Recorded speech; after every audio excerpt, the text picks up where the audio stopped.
Psaume de David. L'Éternel est mon berger, je n'aurai point de disette.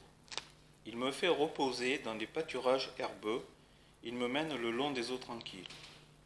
Il restaure mon âme, il me conduit dans les sentiers de la justice à cause de son nom.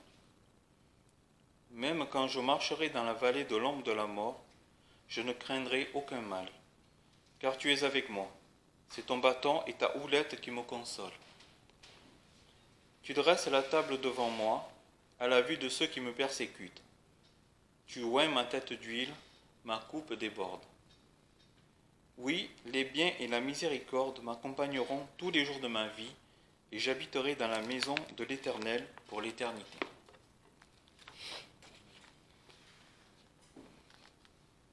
Frères et sœurs, le psaume que nous venons de lire est bien connu. David y loue la protection de Dieu. C'est un réconfort pour chacun de nous de savoir que nous sommes sous la protection de Dieu. Nous sommes actuellement dans une période de trouble, avec la pandémie et la dégradation non seulement de la France, mais aussi du monde entier dans tous les domaines. Dieu nous assure de sa protection dans sa parole. Appuyons-nous sur ses promesses, car il ne se renie pas, et ce qu'il promet, il l'accomplit. Louons notre Seigneur. Amen.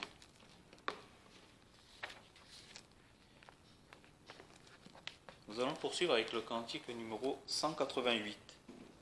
Ensemble, nous pouvons chanter.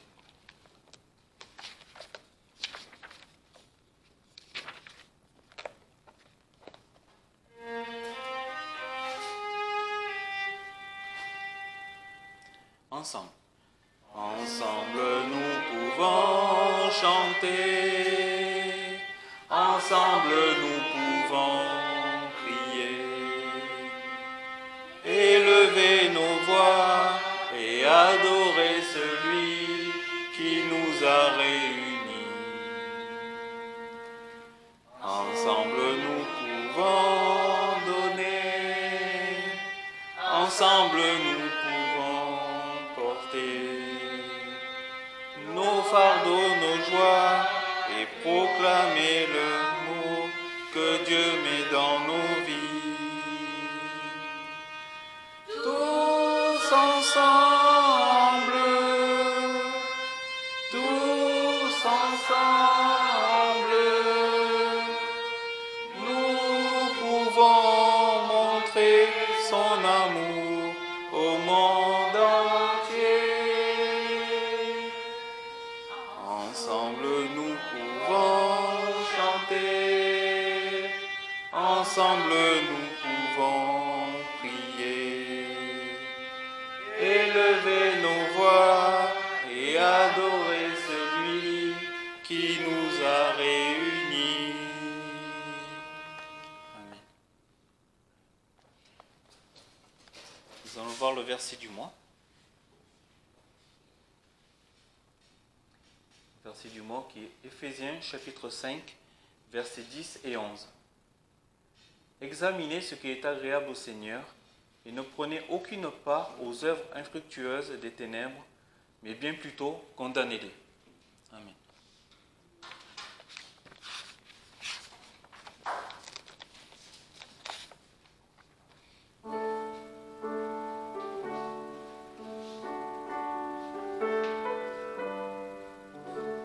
Ensemble.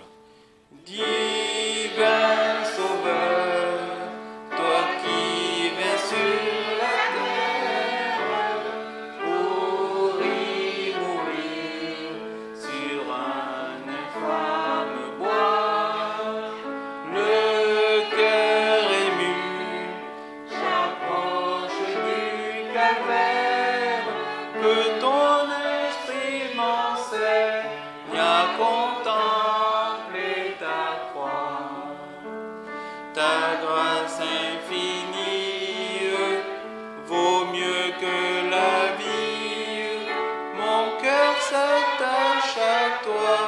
pour te suivre avec foi. Là je puis voir la grandeur de la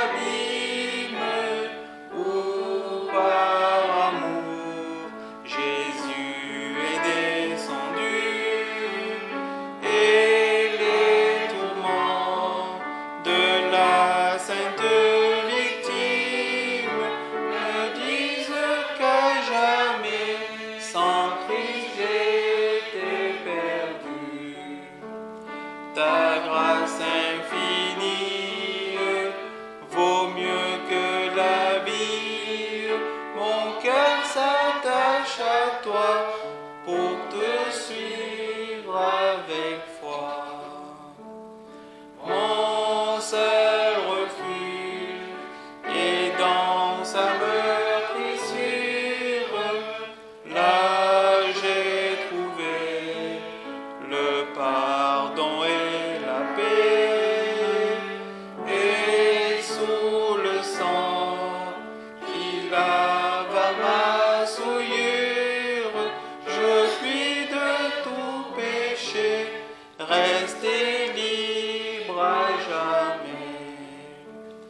Ta grâce infinie vaut mieux que la vie. Mon cœur s'attache à toi pour te suivre avec foi. Jusqu'à la fin, Jésus, ma confiance sera toujours dans le sang de ta croix. C'est dans mon cœur cette ferme assurance, et que toujours aussi j'obéisse à ta voix.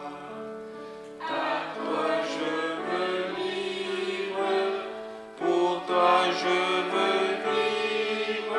Jésus, de ton amour, remplis-moi chaque jour. Merci. Bonjour à toutes et à tous, ou bonjour, ce que j'ai déjà fait.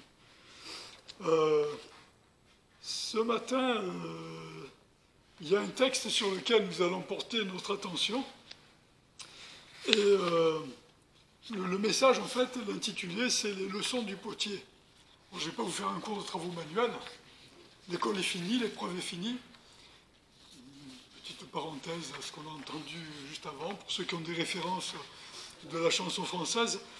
Mais il y a un passage assez intéressant, enfin tous les passages de la Bible sont intéressants, bien entendu, mais celui-là, en fait, il illustre de manière un peu plus... enfin, c'est plus que symbolique. Quand on parle de poterie, on touche l'argile, on a les mains dans la matière, et ça rend très tangible certains principes que Dieu veut nous enseigner. Et d'ailleurs, Dieu est le plus grand pédagogue de l'univers. C'est le maître et c'est aussi le pédagogue en tout point de vue. Et donc, nous allons voir ce matin un texte en Jérémie, chapitre 18, versets 1 à 10. Je vais laisser cette fois-ci un peu plus de temps à James pour chercher, parce que c'est vrai que des fois... oui. Chapitre 18, versets 1 à 10, dans Jérémie.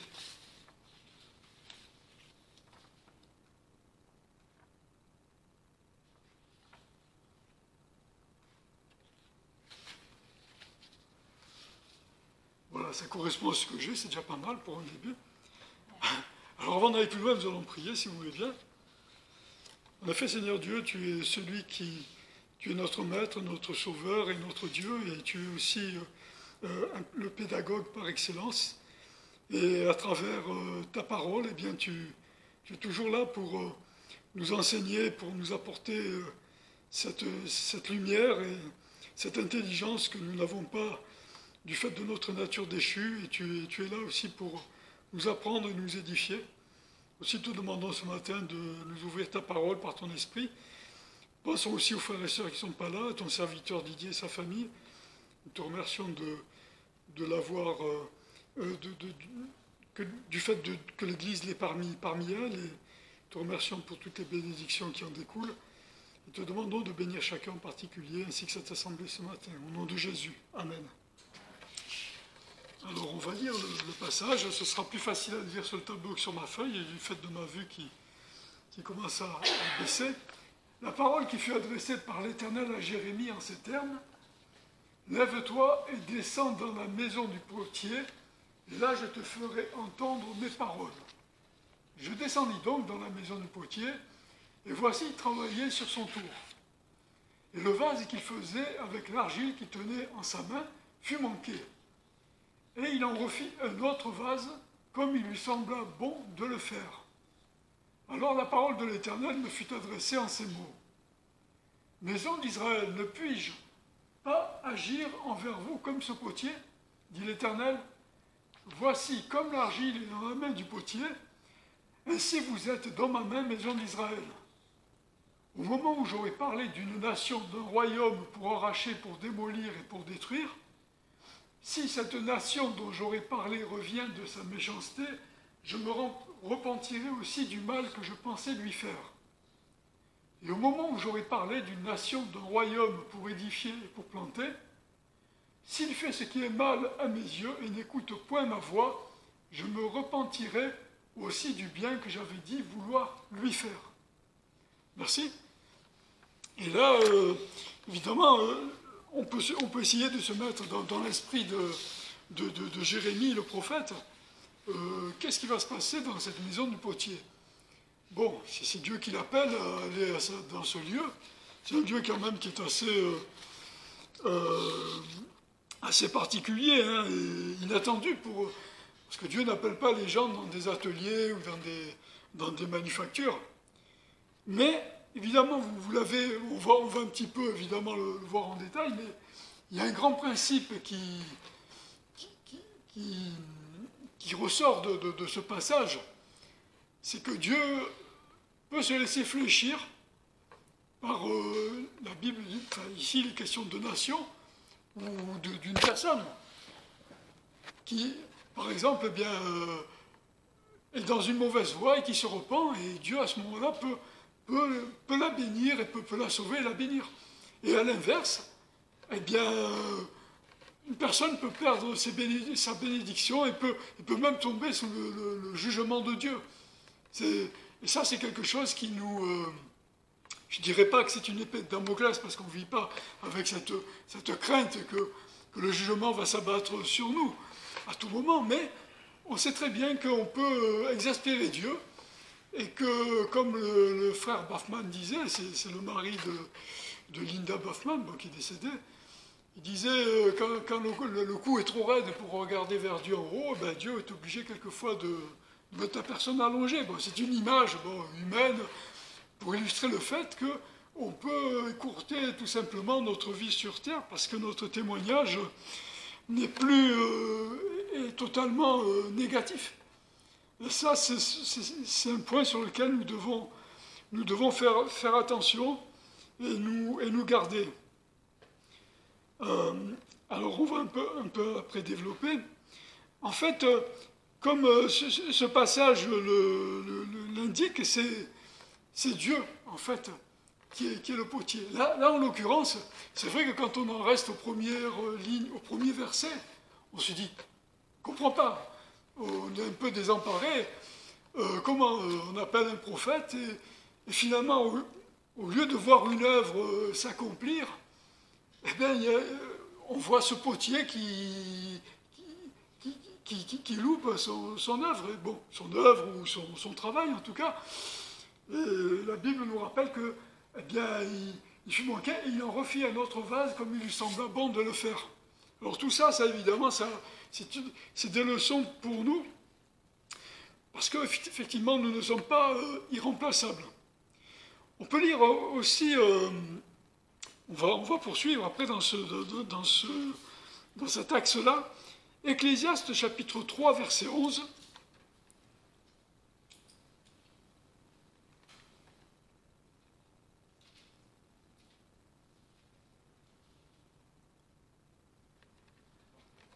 Il a fait toutes choses belles en son temps, même il a mis l'éternité dans leur cœur sans que l'homme puisse toutefois comprendre, depuis le commencement jusqu'à la fin, l'œuvre que Dieu fait. Voilà, ça c'est le côté des fois déroutant de la façon dont Dieu travaille. C'est le côté déroutant aussi de cette illustration du potier, en tout cas pour Jérémie. au premier abord, il a dû se poser la question de dire, mais Dieu m'a fait venir ici pour voir ce potier manquer son œuvre, quoi, quelque part. Bon, après, la Bible nous redit qu'il a repris certainement la même pâte et il a refait le vase, ou en tout cas le récipient qu'il voulait faire au départ. Donc ça ne l'a pas arrêté dans son œuvre, dans son travail. Et tout ça, ça nous amène un peu on va faire un parallèle, c'est pas de rabaisser Dieu, mais il y a quelques points communs de ressemblance, quelques traits de ressemblance entre ce potier et Dieu. Et d'ailleurs, l'image du potier n'est pas étrangère pour nous, puisque nous sommes, la Bible dit, l'argile que Dieu travaille pour faire de nous une œuvre ciselée et finie et parfaite. Alors qu'au jour d'aujourd'hui, nous sommes plutôt une masse informe, si on peut reprendre une image. Mais c'est vrai que ces images-là, elles nous frappent parce que bon, nous avons un esprit humain et nous avons besoin d'images, nous avons besoin d'illustrations, et Dieu sait ça. Et c'est d'ailleurs pourquoi certainement il a demandé à Jérémie de venir. Et tout ça, ça nous a été rapporté dans le livre de Jérémie le prophète. Et jusqu'à aujourd'hui, nous avons cette image, cette illustration que même un enfant de la maternelle peut se figurer, quoi, peut se faire. Alors, un des traits communs avec Dieu, c'est que le potier est un créateur. Bon, sauf qu'évidemment, le potier a besoin de matériaux, a besoin de matière.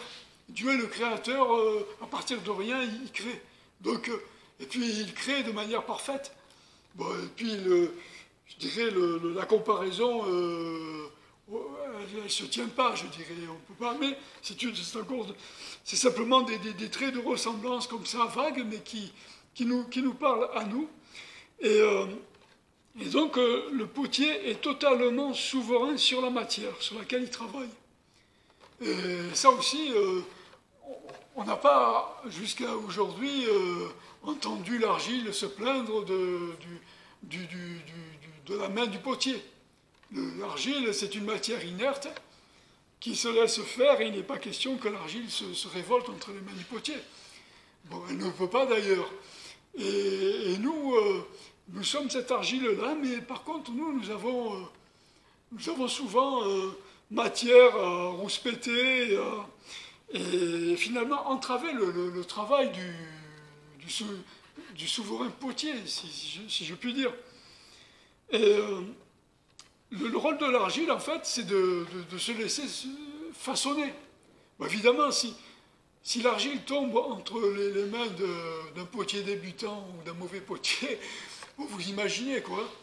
Alors, bon, en me documentant un peu, en faisant ce message, il y a Horace, donc un philosophe de cette époque-là, qui disait qu'il y avait un potier qui finalement se lamentait parce que il voulait faire des amphores, il n'arrivait qu'à faire des bassins.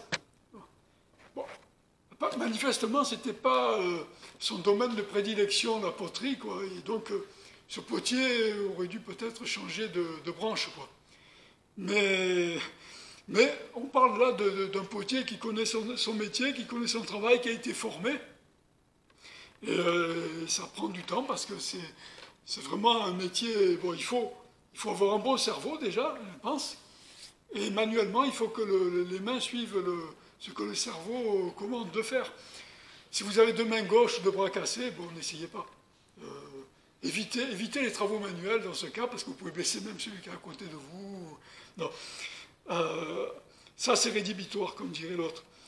Mais, voilà, nous sommes cette argile-là. Et souvent, il arrive, nous, en tant qu'argile humaine, si vous voulez, vivante, eh bien de demander des comptes à Dieu. Et ça, c'est pas très sympa de notre part, c'est pas C'est tout simplement parce qu'on ne se représente pas qui est Dieu et on passe des fois par des moments de rébellion. On peut lire ça en Romains chapitre 9, versets 20 à 21.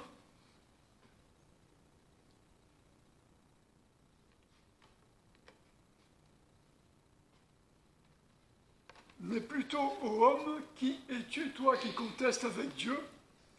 Le vase d'argile dira-t-il à celui qui l'a formé, pourquoi m'as-tu fait ainsi? Le potier n'a-t-il pas le pouvoir de faire d'une même masse de terre un vase pour des usages honorables et un autre pour des usages vulgaires ou vils, suivant les versions? Et on voit là que vraiment la souveraineté de Dieu est vraiment appuyée par l'apôtre Paul, d'autant plus que Dieu fait toujours pour le mieux pour nous, bien que nous ne connaissons pas finalement, nous vivons dans le présent, et quelquefois pas dans le présent, on vit des fois dans le futur ou dans le passé, c'est le propre de l'humain, de ne pas toujours vivre dans le présent, mais quoi qu'il en soit, notre vue est très écourtée, et dans nos épreuves, comme ça a été souligné, quelquefois on regarde évidemment le mauvais côté, évidemment l'épreuve, c'est quelque chose qui, comme on dit aujourd'hui, nous sort de notre zone de confort. On souffre, ça peut être physiquement, ça peut être moralement, psychologiquement, mais voilà, une épreuve, l'épreuve, ça fait suer physiquement parlant. Hein, et le fait de transpirer, c'est pas forcément agréable, mais au bout du compte, eh bien, c'est parce qu'il y a une raison derrière, et Dieu ne fait rien, ne laisse rien du hasard. En tout cas, lorsqu'il décide quelque chose, lorsqu'il permet quelque chose, lorsqu'il permet en fait des épreuves, c'est pour des raisons bien particulières et que lui seul connaît. Et bon, souvent, quelquefois, on connaît après la raison, après coup. L'épreuve est finie, comme ça a été souligné aussi. C'est agréable parce qu'on a peut-être franchi quelques étapes aussi. On a grandi, on est un peu plus mature. Mais voilà, quelquefois, ça nous est révélé. Pourquoi? Quelquefois pas. Mais on doit l'accepter parce que Dieu est souverain. Et la souveraineté de Dieu, la souveraineté même dite absolue de Dieu, c'est quelque chose qui ne plaît pas à notre orgueil. Et surtout dans notre monde moderne, plein de technologies et autres, parce que bon, on est cartésien, puis on est maintenant, bon, on est très en pointe sur beaucoup de domaines, mais eh bien, notre esprit humain, Dieu, non, c'est une croyance, bon, vous y croyez, vous n'y croyez pas, ça ne change pas grand-chose, mais ça ne rentre pas dans cette façon de... Ça fait du mal un petit peu à notre orgueil, et on préfère se dire que c'est nous, les dieux ou les petits dieux, et c'est nous qui allons sauver la planète ou sauver l'univers.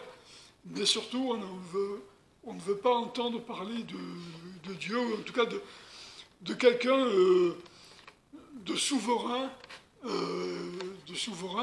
et de supérieur à nous. Ça nous dérange, ça dérange notre esprit humain. D'ailleurs, le propre de l'homme, c'est de vouloir toujours... bon, c'est sûr que ça fait partie un petit peu de la vie en société, et il faut faire quelque chose pour gagner quelque chose. Si vous ne travaillez pas, en général, vous n'avez pas d'argent. Bon, c'est un processus normal, mais il y a des limites à ça, à savoir que notre salut, on ne peut pas le racheter par de l'argent. Notre âme, la Bible dit, est trop chère. Et il a fallu que le sang coule sur la croix, et le sang du propre Fils de Dieu coula sur la croix pour pouvoir justement racheter nos âmes. La Bible dit que nous avons été rachetés par le précieux sang de Christ. Précieux, tout l'or du monde, tous les diamants du monde, tout ce que vous voulez, ne peut pas se mettre en comparaison, se comparer au sang précieux de Christ qui sauve l'âme de celui qui accepte son sacrifice. On peut lire à ce titre aussi Psaume 139, versets 14 à 16. psaume 139, versets 14 à 16.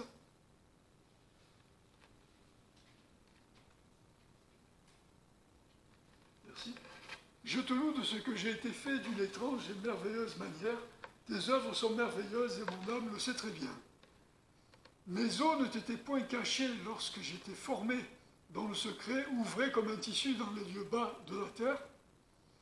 Tes yeux m'ont vu lorsque j'étais comme une masse informe, et sur ton livre étaient inscrits tous les jours qui m'étaient réservés quand aucun d'eux n'existait. Merci. Et là, on retourne à notre sujet principal. Il y a un terme qui est employé ici, j'étais comme une masse informe.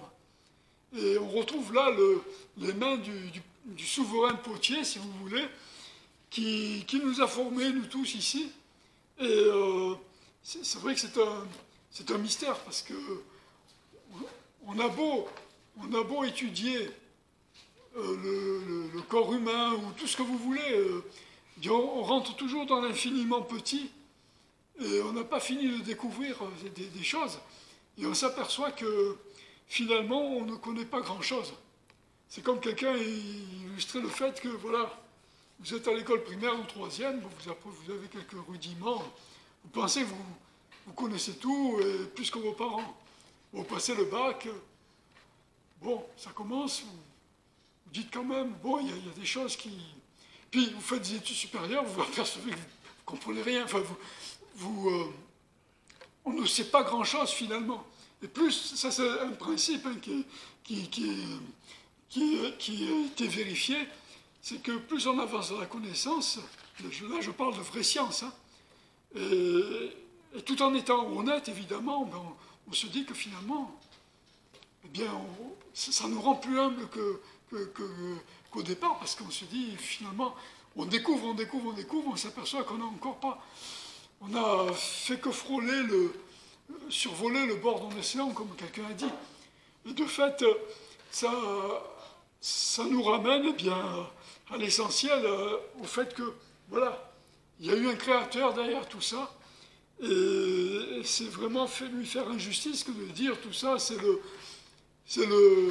hasard, pas le hasard, mais l'évolution, le fait que voilà, les éléments se sont mis en place, et puis voilà, les cellules, et puis tout ça, ben, c'est devenu des poissons, et puis le poisson est sorti de la mer, vous connaissez un petit peu ce qu'on en dit à propos de ça, mais voilà, la Bible, elle affirme en tout cas que on n'est pas le fruit simplement, on n'est pas le fruit du hasard, ni d'une évolution, ni d'une évolution de la cellule à l'homme en passant par le singe ou que sais-je.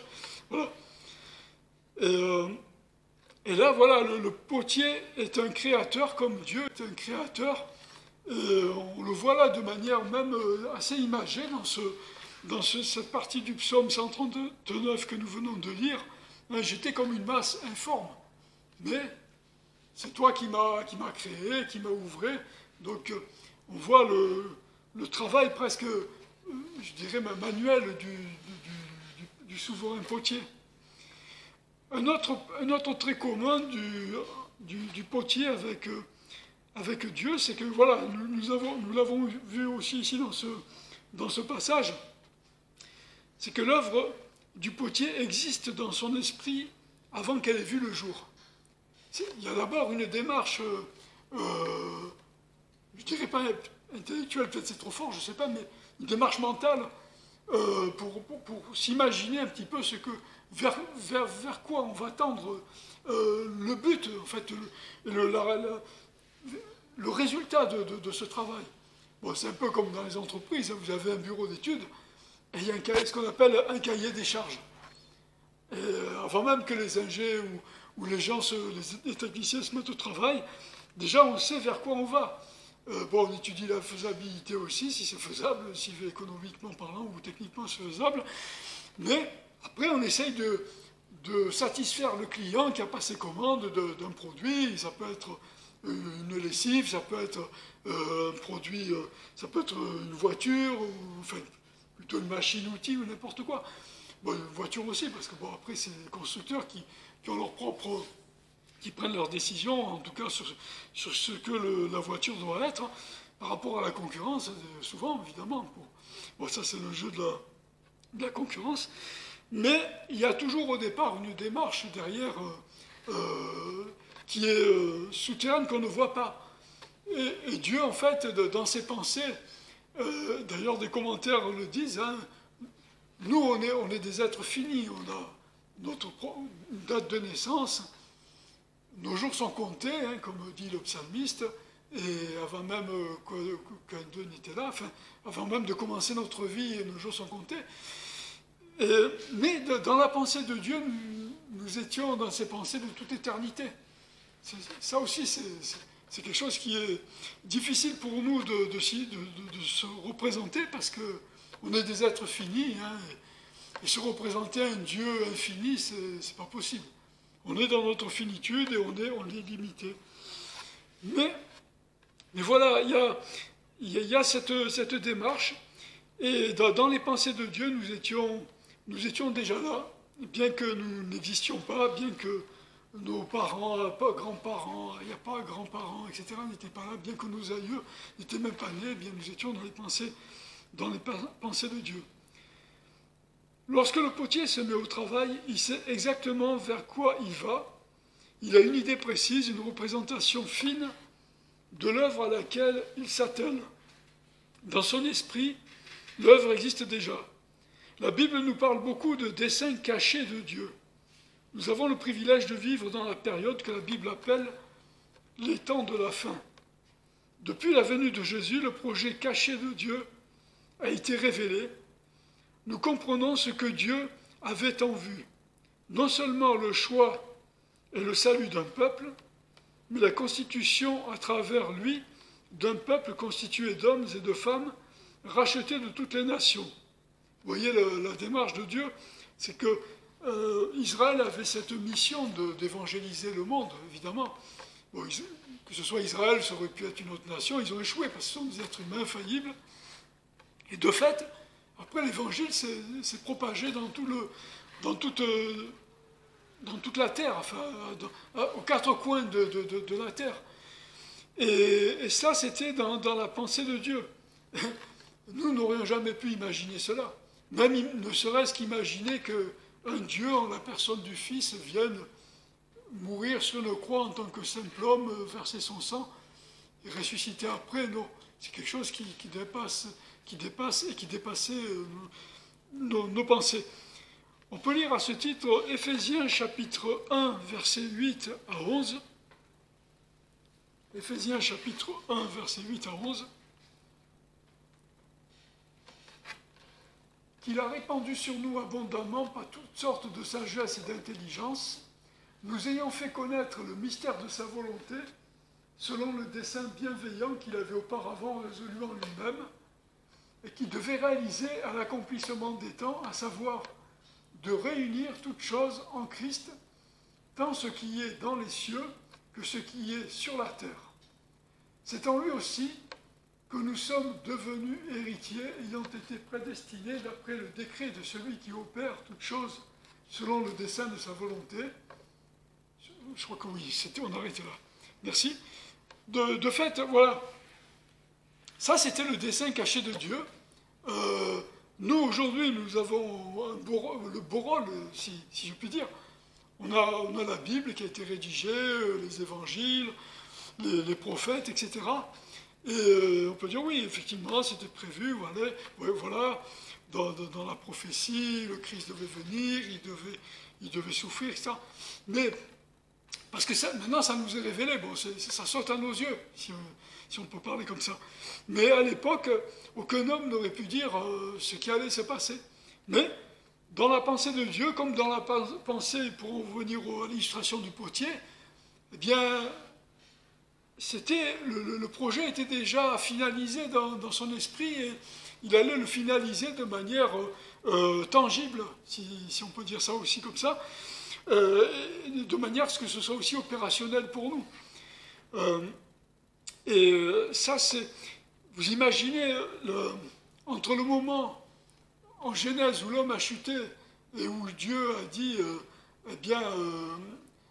il dit que la postérité donc de la femme écrasera la tête du serpent, mais le serpent blessera la postérité de la femme au talon. Il s'est passé du temps, des moments et des événements. Les événements aussi pendant lesquels certainement Satan a voulu contrer le plan de Dieu. Alors je ne sais pas si Satan avait compris totalement le plan de Dieu, mais en tout cas, la croix pour lui, ça a été, évidemment, comme la Bible le dit, ça a été pour lui la fin de son règne, en tout cas de sa puissance. Et il a perdu le combat à la croix. Mais, entre-temps, il aurait bien aimé faire que le plan de Dieu soit dévié. Il a fait certainement à un moment donné, mais Dieu a toujours su recentrer les choses, comme un pilote, hein, je dirais, un pilote habile sur une voiture, hein, hop, et d'ailleurs, ça va faire l'objet d'un petit point qu'on va voir juste après, où Dieu se laisse fléchir souvent. Il pourrait y avoir ce côté mécanique. Bon, tu n'obéis pas, clac, la sentence tombe. Mais il peut se laisser fléchir parce qu'il le veut bien, et parce qu'il veut donc montrer aux hommes que, eh bien, il est bienveillant envers ses créatures, malgré le fait que ces créatures, eh bien, sont souvent un petit peu l'inverse de la bienveillance, hein. Plutôt des fois malveillance, on rumine, on n'est pas content, on en veut à Dieu, on ne le dit pas de manière ouverte, mais dans notre chair, on sent que cette chair a envie de se rebeller, quoi. Bon, parce que tout simplement, c'est notre chair, elle est comme ça, elle ne changera pas, hein, l'apôtre Paul a dit, elle ne peut même pas se soumettre à la loi de Dieu. On peut lire aussi Romains chapitre 8, versets 28 à 29, toujours dans ce même axe. Romains chapitre 8, versets 28 à 29. Or, nous savons aussi que toute chose concourt au bien de ceux qui aiment Dieu, de ceux qui sont appelés selon son dessein. Car ceux qu'il a connus d'avance, il les a aussi prédestinés à être conformes à l'image de son Fils, afin que celui-ci soit le premier-né de plusieurs frères. Merci. Donc, le dessein de Dieu, c'était évidemment d'évangéliser le monde entier, bon, en partant d'Israël, qui à un moment donné a échoué dans son témoignage. Et Israël même a échoué au temps de Salomon, puisqu'au temps de Salomon, bien, les rois, les reines se précipitaient vers Salomon pour connaître l'origine. Enfin, ils étaient en tout cas... ils voulaient connaître Salomon parce qu'ils entendaient parler de lui et ils étaient complètement éblouis par Salomon. Parce qu'il commençait à y avoir un rayonnement. Et à l'époque, là aussi, avec Salomon, eh bien, Dieu parlait, enfin, Dieu se manifestait à cette époque-là. Et là aussi, il y avait un rayonnement, mais bon, là aussi, ils ont échoué. Ils ont échoué après avec Israël, lorsqu'Israël, évidemment, bon, il y a eu cette diaspora, et puis Israël a refusé son Messie, loin de Dieu. Et de fait, bon, après, il y a eu ces persécutions, les apôtres ont évangélisé aux quatre coins de la terre. Mais le plan de Dieu aussi, c'était de faire de nous aussi des fils et des filles. Donc on peut voilà. Car ceux qu'il a connus d'avance, il les a aussi prédestinés à être conformes à l'image de son Fils, afin que celui-ci soit le premier-né de plusieurs frères. Et ça, c'était la pensée de Dieu aussi, c'est de nous sauver, de nous racheter. Et bien plus que ça aussi, c'est de nous rendre conformes à l'image de son Fils, comme le potier, eh bien, parachève son œuvre. Il n'y a plus rien à toucher, il n'y a pas... L'œuvre est parfaite, et voilà. Et nous ne sommes pas encore arrivés à ce stade, mais nous sommes dans cette démarche-là, dans cette dynamique. Alors, il y a un autre trait donc, qui caractérise le potier aussi, et qui fait qu'on peut faire tirer quelques parallèles entre le potier et Dieu, c'est ses mains, les mains du potier. On sait que les mains du potier, eh bien, sont là, parce que sans les mains, le potier ne peut pas travailler. Bon, vous avez quelques exceptions, mais ça, je rouvre et je ferme la parenthèse des personnes sans bras, ben, sont arrivés à faire avec leur bouche, en utilisant avec leur bouche des outils pour travailler le bois ou pour faire toutes sortes de travail. Bon, mais ça, c'est vraiment quelque chose d'exceptionnel. Mais en tout cas, pour un être normal, enfin, constitué normalement, bon, un potier, il a besoin de ses deux mains. Aussi de son cerveau, mais il a besoin de ses deux mains. Et ces deux mains, donc, lui permettent d'arriver au bout de son œuvre, hein, pour corriger. Enfin, ses mains ont besoin donc de corriger. Il a besoin de ses mains pour corriger, modeler, aplanir les résistances. Ça nous parle peut-être. Donner la forme idéale à l'œuvre qu'il est en train de façonner. Et ça passe évidemment par des pincements, ça passe par des... quand on regarde de l'argile sur un tour, évidemment, bon, il commence à prendre une belle forme, mais quand vous regardez un petit peu les mains du potier, il est obligé des fois d'étrangler, de relâcher, bon, suivant évidemment la forme qu'il veut donner. Mais bon, quand il met la pâte sur le tour, c'est pas de manière très, très gracieuse, hein. Il prend la pâte, paf, déjà ça commence mal pour l'argile. Ça commence très mal. Et quelquefois, en fait, si je peux prendre cette illustration-là, quand nous avons été sauvés, eh bien, ça a été le moment où Dieu a mis cette pâte sur le tour. Bon, ça nous a ébranlés quelque part, mais on était là pour démarrer le travail. Dieu voulait démarrer un travail avec nous, mais il a fallu à un moment donné que cette pâte elle soit jetée sur le tour, sur le support. Hein, parce qu'il y a un support, il n'y a pas. Voilà.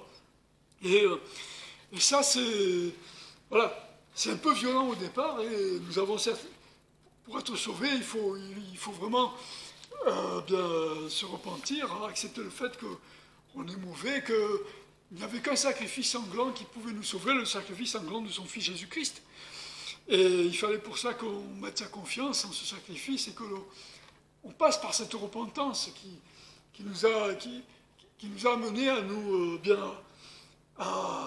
à chasser, enfin en tout cas pour un temps cet orgueil, mais à nous dire que nous ne sommes que peu de choses et que si nous sommes sauvés, c'est par pure grâce et c'est pas par nos œuvres. Et en tout cas, le fait que la pâte soit jetée, quelquefois, ça fait qu'elle se densifie un peu plus. Et peut-être il a fallu que Dieu effectivement rassemble toute cette matière pour ensuite faire ce travail. Mais comme vous avez compris, eh bien, les mains du potier, eh bien, c'est des mains quand même qui doivent avoir de la vigueur. Hein. Il doit y avoir de la force dans ses mains pour réaliser toutes sortes de choses et de la finesse aussi. Parce que l'œuvre, c'est pas simplement du gros œuvre. Après, il y a tout ce qui est petite œuvre, on va dire. Il faut que l'œuvre ne soit pas achevée. Donc, il y a des petits détails, des menus détails. Et ça peut aussi s'apparenter au travail que Dieu fait avec nous, avec cette masse informe que nous sommes au départ. On peut lire ça dans Psaume 31, versets 15 à 16.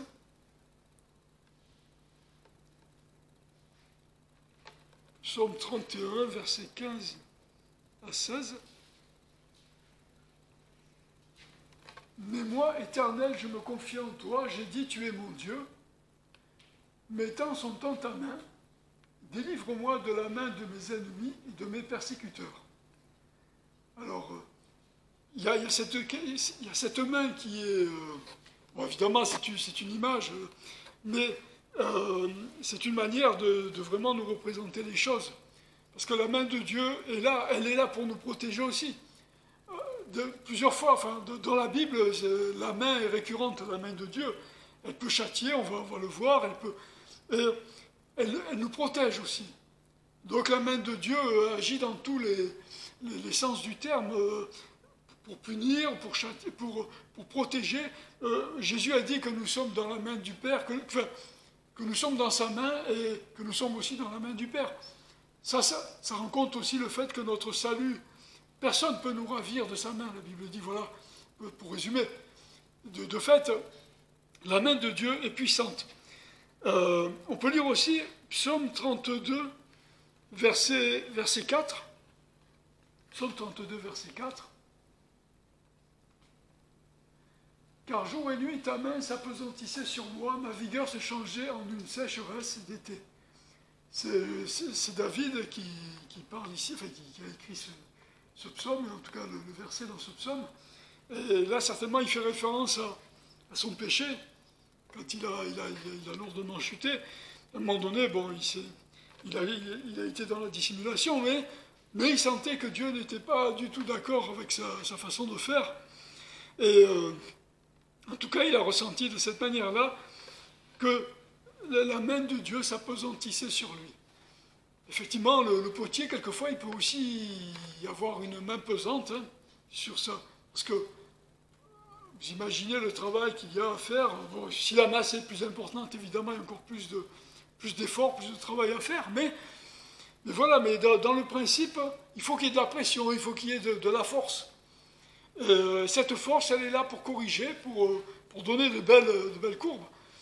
Et donc, on sait très bien que quelquefois, Dieu est amené à appesantir sa main sur nous. Et c'est pas pour nous maudire ou nous faire du mal gratuitement, c'est pour nous ramener dans le droit chemin. Il est question aussi de la verge.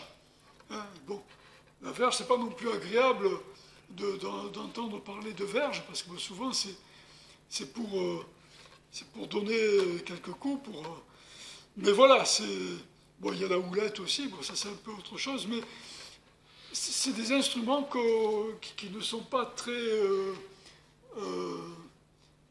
enfin, qu'on n'aime pas, en tout cas, on n'aime pas avoir ce traitement-là par la houlette ou par le bâton, la verge, mais Dieu a besoin de nous corriger par quelques moyens qu'il trouve bons. Dieu étend sa main pour nous sauver, nous arracher au danger, nous protéger, mais aussi pour nous corriger. La main de Dieu n'est jamais trop courte pour sauver. Elle n'est jamais paralysée et incapable d'agir. C'est la main puissante de Dieu qui a agi en Égypte et contraint Pharaon à céder sous ses coups répétés. La main de Dieu est assimilée dans nombre de passages à Jésus, le Fils de sa droite. Nous arrive-t-il une contrariété, quelque chose qui se met en travers de notre chemin? Comprenons que tout ce qui arrive dans nos vies, en bien ou en mal, poursuit un but. C'est l'œuvre de la main experte de Dieu qui sait par quoi nous devons passer pour être rendus semblables, conformes à ce qu'il a en vue pour nous. Et nous l'avons vu, ce qu'il a en vue pour nous, c'est d'être conforme à l'image de son Fils, et de faire de nous des frères, et des frères de Christ. Donc ça c'est son but, et pour ça il a besoin quelquefois d'avoir recours à des moyens un petit peu musclés, comme on dirait aujourd'hui. Mais là aussi le potier nous rend service parce qu'il nous aide à nous représenter un petit peu le travail de Dieu. Ce n'est pas un travail de massacre, ce n'est pas un jeu de massacre. Le potier, il est là, il est assis ou pas assis, en tout cas il est devant son tour. Il n'est pas devant une broyeuse, bien qu'il peut-être, si son œuvre ne correspond pas à ce qu'il voudrait, il peut peut-être broyer son œuvre, je ne sais pas. Ou s'il a cuite, oui. S'il n'a pas cuite, il a refait comme tout à l'heure, ça a été le cas. Comme il est dit on l'a lu dans le passage en Jérémie. Il reforme la pâte et hop, il refait une autre. Il recommence. En tout cas, il y a une leçon qui ne peut pas nous échapper lorsqu'on a lu Jérémie au chapitre 18. Au chapitre 18, à partir de versets 4 à 10, c'est que si Dieu, en tout cas, accepte, entre guillemets, là je mets des guillemets, l'échec. Alors évidemment, ça paraît curieux de parler comme ça, de dire que Dieu accepte l'échec. Mais Dieu est quelqu'un de bienveillant à l'égard de sa créature. Déjà, il avertit sur le fait que, voilà, à tout moment, on peut changer son statut, je dirais, à son égard. À savoir que si on est désobéissant, si on est méchant, enfin méchant dans le sens où un converti, on ne connaît pas Dieu, ou bien on connaît Dieu, mais on ne marche pas selon ses voies, Dieu est assez patient pour nous donner le temps de revenir à lui. Et comme il avait été dit dans les derniers versets qu'on a lus en Jérémie, eh bien, là il parlait d'un peuple, d'un royaume. Si ce royaume-là fait bien, eh bien, malgré le fait qu'il avait décrété un jugement d'abattre ces jugements sur cette nation, sur ce royaume, eh bien, il est prêt à abandonner il est prêt à revenir là-dessus, et au contraire à bénir. Et il a bien montré aussi l'inverse, à savoir que si ce royaume-là, par extension, on peut ramener ça à nous-mêmes, en tant qu'individus, si on est fidèle, mais qu'à un moment donné, on décide pour une raison ou pour une autre, on s'éloigne, on se refroidit, eh bien là, on est sous son jugement. On ne perdra pas notre salut, parce que la Bible, là je parle pour les chrétiens, il n'est pas question, la Bible ne remet pas en question le salut d'une personne, mais la Bible parle d'un jugement qui fait que bien, notre vie risque de s'écourter. Ce n'est pas le péché contre le Saint-Esprit, là. Le péché contre le Saint-Esprit, c'est une personne qui refuse, parce que le Saint-Esprit parle aux personnes, essaie de convaincre les personnes que Jésus est le Messie et celui qui est mort pour leurs péchés. Et donc, si les personnes refusent ce message, le message de la bonne nouvelle, de l'Évangile, eh bien à ce moment-là, Dieu ne va plus contester et il laissera cette personne. Là, à ce moment-là, cette personne aura commis le péché contre le Saint-Esprit, parce que cette personne-là ne pourra plus être sauvée. C'est à partir du moment où elle refuse le moyen de salut.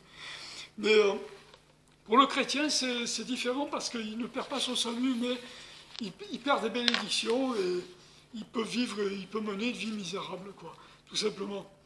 Mais là, on voit que Dieu peut se laisser fléchir, et ça, c'est quand même une leçon que l'on peut retenir, parce que sa souveraineté ne s'exerce pas de manière mécanique. Ce que Dieu a comme objectif, se réalisera toujours. Hein. Les objectifs de Dieu se réaliseront toujours. Simplement, il va tenir compte des aléas. Enfin, pour lui, ce n'est pas des aléas, mais pour nous, c'est des aléas. Nous sommes des êtres faillibles. Un jour, on va dire blanc, un jour, on va dire noir. Malgré ça, Dieu est obligé de composer avec. Et il en tient compte. Il tient compte de notre faiblesse. Et malgré ça, il arrive à ses fins. Vous avez par exemple un cas toujours très intéressant, c'est celui de Jonas. En Jonas, chapitre 3, verset 10. Bon, peut-être on va le voir ensemble. Bon, il est très court ce verset. Je pourrais le lire sur ma feuille, mais on va le lire ensemble. Or Dieu vit ce qu'ils faisaient, comme ils se détournaient de leur mauvaise voie, et Dieu se repentit du mal qu'il avait parlé de leur faire et ne le fit point. Là, c'est question des gens de Ninive. Et Dieu, dans un premier temps, avait demandé à Jonas d'évangéliser, en tout cas, bien que ce terme-là n'était pas employé, mais de parler aux gens de Ninive du futur jugement de Dieu, que Dieu n'était pas du tout content de leurs agissements et qu'un jugement allait bientôt s'abattre sur eux. Et Jonas, qu'est-ce que fait Jonas? Il dit pas me voici, je vais aller à Ninive, non, il est parti, il a voulu fuir le regard de Dieu. Il s'est retrouvé dans un bateau, bon, vous connaissez l'histoire, le bateau a sombré, enfin non, le bateau n'a pas sombré. Il allait sombrer, il y avait une tempête, et à un moment donné, il trouve Jonas en fond de cale. Et Jonas dit, si vous me jetez par-dessus bord, la tempête va s'arrêter. Ah, bon, ils prennent, ils jettent par-dessus bord. Après, il y a ce fameux... Jonas était plus ou moins condamné, parce qu'avec la tempête, être jeté au large, je ne sais plus de quelle mer, il y avait peu de chances que Jonas s'en sorte. La Bible dit qu'un grand poisson, souvent on dit que c'est une baleine, un grand poisson, en tout cas, la gobait, et à un moment donné, le poisson le relâche, le recrache sur le bord d'une rive, Et finalement, là, Jonas, à un moment donné, il va vers Ninive, aux gens de Ninive, à cette ville, et il va annoncer donc en tout cas ce que Dieu avait à leur dire. Et voilà. Et ces gens se sont repentis, et Dieu n'a pas abattu son jugement sur ces gens de Ninive. Et là, on voit, c'est vraiment c'est très frappant, parce que Dieu a fait preuve de bienveillance envers Jonas. Dieu n'a pas été pris de court par le fait que Jonas ait voulu fuir au lieu ait voulu faire le contraire, en tout cas, de ce que Dieu lui avait commandé de faire. Mais il s'est adapté. Et même Jonas, à un moment donné, il est très très désinvolte vis-à-vis de Dieu. Pour moi, ça m'a toujours choqué, cette façon que Jonas avait de s'adresser à Dieu. Et Dieu aurait pu l'écraser comme un moustique. Non, au contraire. Eh bien, il s'est adapté.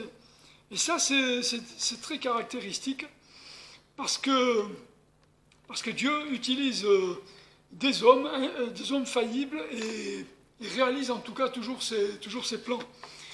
Et Dieu n'est jamais pris de court. C'est ce que Dieu explique ensuite aux prophètes. La souveraineté de Dieu s'exerce sur toute chose, y compris sur les retards et les aléas qui peuvent se produire au cours de son travail. Dieu n'est pas dépassé par les contretemps. Il est capable de s'adapter sans que cela change rien à l'accomplissement de son projet. Nous devons prêter ici une attention sérieuse à l'avertissement de Dieu. Être l'objet de la grâce de Dieu n'est pas un passeport pour le ciel qui nous autorise à faire n'importe quoi. Il implique une responsabilité et une mission, celle d'être les témoins de son amour afin d'attirer les inconvertis à lui. On peut lire à ce propos Romains chapitre 11, versets 17 à 21. Romains chapitre 11, versets 17 à 21.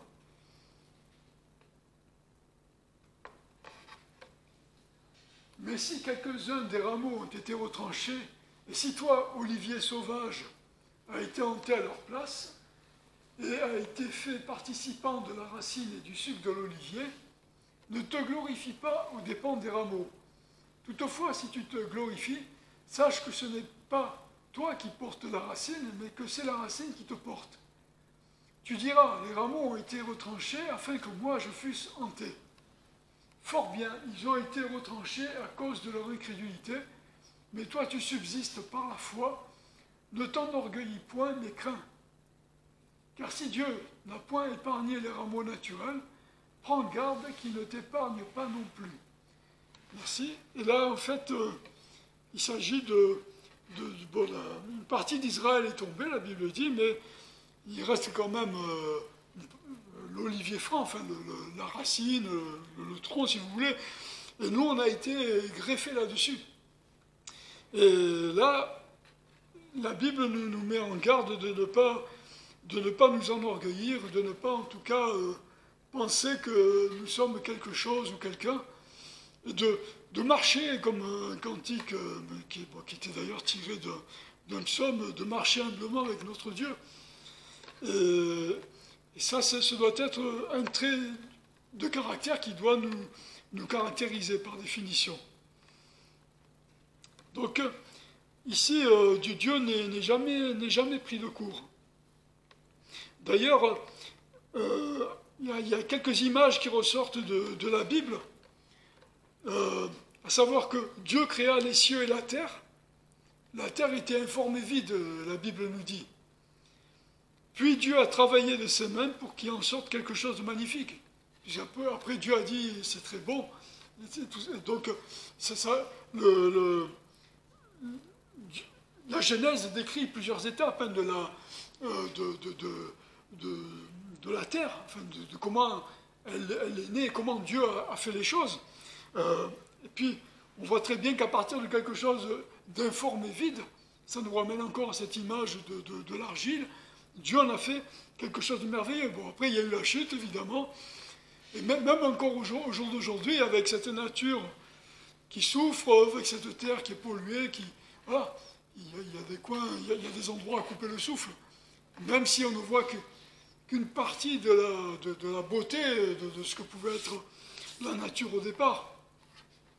Bon, c'est une image, évidemment, mais une image réelle de ce qui est devenu la terre. Mais malgré ça, elle conserve encore une beauté, bien que cette beauté est fadie, on pourrait dire.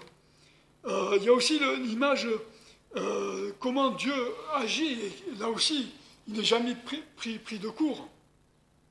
Il y a eu cette première humanité en la personne d'Adam. Adam était le premier homme. Bon, malheureusement, Adam a chuté, et il y a eu un second Adam, la Bible nous rappelle, nous dit, nous enseigne, et ce second Adam, c'est Jésus. Donc, et par lui, parce qu'en la personne du premier Adam, l'humanité était condamnée. Mais en la personne du second Adam, eh bien, évidemment, pas toute l'humanité sera sauvée, malheureusement, mais une partie de l'humanité sera sauvée quand même, alors que toute l'humanité était condamnée en la personne de Jésus. Et Dieu évidemment, ouvre ses bras et veut accueillir comme le père du fils prodigue tous ceux qui viennent à lui. Il ne rejette pas celui qui vient à lui. Mais il faut passer par Jésus. Et de fait, bon, il y aura, évidemment, toute l'humanité ne sera pas forcément toute sauvée. Il y a eu aussi Israël, qui était aussi le premier vase, si on peut dire, si on continue à garder cette image. Et bon, on sait de ce qu'il en est d'Israël. Dieu n'a pas rejeté Israël. Israël est comme... Dieu l'a même dit, il garde Israël comme la prunelle de ses yeux. Mais pour l'instant, Israël est dans la désobéissance. Bon, il y a eu la diaspora, Israël a failli être exterminé. Mais Israël aussi avait cette mission de faire connaître le vrai Dieu, parce que dans le paganisme, il y avait toutes sortes de dieux, mais c'était que de faux dieux. Le véritable Dieu, c'était celui d'Israël. Et Israël, évidemment, a failli dans cette mission. Et de fait, nous sommes bénéficiaires. Dieu a utilisé l'Église pour prendre la relève. Donc Dieu n'a pas été dépourvu là aussi. Et d'ailleurs, c'est une façon aussi que Dieu a des fois pas de corriger le tir comme s'il avait manqué quelque chose, c'est pas lui, mais de montrer que en toute occasion, il n'est jamais pris au dépourvu, mais qu'il a toujours que son plan est toujours valable, et qu'il va mettre toujours son plan en exécution, quelle que soit l'agitation humaine, si on peut dire ça comme ça. Il y a aussi donc, il y avait, on ne va pas le voir, la parabole des vignerons. La Bible dit, voilà, le père avait assigné à des vignerons de garder la vigne. Puis ces vignerons ont tué son fils aussi, qui réclamait donc les fruits de la vigne, après avoir battu les serviteurs, etc. Bon, il était question de Jésus lui-même. Hein. Bon, c'était une parabole qui parlait de Jésus, mais la Bible nous dit après que eh bien, ce vigneron, eh bien, qu'est-ce qu'il va faire? Eh bien, il va envoyer des gens pour exterminer le père, donc, va envoyer des gens pour exterminer ces mauvais vignerons, en fait, ceux qui voulaient s'accaparer la vigne, et qui va mettre des vignerons à la place, de nouveaux vignerons. Donc, Dieu a toujours un plan B. Bon, c'est humain de parler comme ça, mais Dieu n'est pas dépourvu, et quoi qu'il veuille faire, son objectif sera toujours atteint. En tout cas, Dieu est comme le potier, absolument souverain sur l'argile, la matière sur laquelle il travaille. L'argile n'a aucune autorité, aucun pouvoir sur le potier. Son rôle consiste à se laisser façonner par lui en vue du projet qu'il a à cœur. L'Église, L'Église, un peuple façonné à la ressemblance de Jésus, le Fils de Dieu, est le projet caché en Dieu de toute éternité. Il peut se produire des contretemps dans l'œuvre de Dieu, cela n'est pas un problème pour lui. Dieu saura avec nous ou sans nous réaliser le projet éternel qu'il a à cœur. Apprécions à sa juste valeur le privilège qui est le nôtre de faire partie du projet de Dieu. Du projet de Dieu. Craignons par-dessus tout la désobéissance et la rébellion dans nos vies. Nous n'avons pas de droit sur la grâce de Dieu. Celle-ci est immense envers nous. Et c'est le mot, la phrase de la fin, ce sera la conclusion.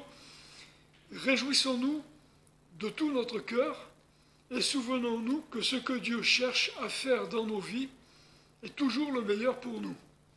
Et ça, c'est une démarche, c'est par la foi que nous acceptons cela, même si effectivement les événements extérieurs tendraient à prouver le contraire.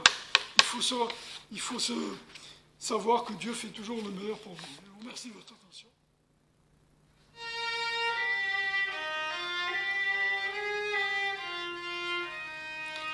Ensemble. Combattent des mains que tous les humains en cet heureux jour viennent tour à tour d'un chant solennel louer l'Éternel. Peuple, il nous faut craindre le Très-Haut, le grand roi qui peut faire quand il veut, trembler à sa voix les plus puissants rois.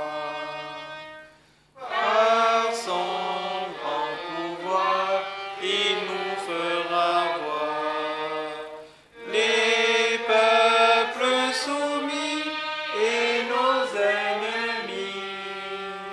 Par lui châtiés seront sous nos pieds. Ce maître si doux a choisi pour nous la meilleure part et sous son regard. Israël en paix triomphe à jamais. Peuple, le voici qui se montre ici, que pour l'honorer, que pour l'adorer, on aille au-devant du grand Dieu vivant. Chantez, donc chantez toutes ses bontés, d'un cœur plein de foi, chantez notre roi, le vrai, le seul Dieu qui règne en tout lieu. Amen. Bon dimanche et bonne semaine à toutes et tous. Merci.